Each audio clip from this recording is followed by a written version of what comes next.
1947 દિવસે આઝાદ થયો એના પછી આપણને 26મી જાન્યુઆરી 1950 ના દિવસે ભારતનું જે બંધારણ છે એ અમલમાં મૂકી અને આપણા દેશનો વહીવટ છે વ્યવસ્થિત રીતે ચાલે એના માટે ડોક્ટર ભીમરાવ આંબેડકર અને ઘણા બધા દેશભક્તોએ ખૂબ જ વિચારીને બધા દરેક ભારતીયને પોતાની સ્વતંત્રતા જીવન વ્યવસ્થિત રીતે જીવી શકે અને શિસ્તબદ્ધ દેશની પ્રગતિ કઈ રીતે થાય એના માટેનું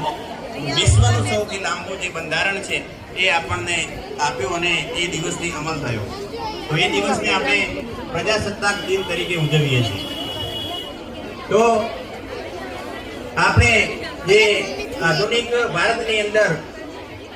દેશનો વિકાસ થાય એ આપણા દરેક નાગરિકની ફરજ છે. આધુનિક ભારતની અંદર જે આપણે બધા સરહદ પર લડવા ન જઈ શકીએ, પરંતુ જે જવાનો જે રાત દિવસ દેશની રક્ષા માટે, દેશની સેવા માટે જે ખૂબ જ મહેનત કરી અને આપણે દેશમાં વ્યવસ્થિત જીવી શકીએ એના માટે જેઓ રાત દિવસ કામ કરે છે, તો એમને પણ આજના દિવસે કોટી કોટી વંદન. સાથે સાથે આપણે દેશની પ્રગતિમાં આપણે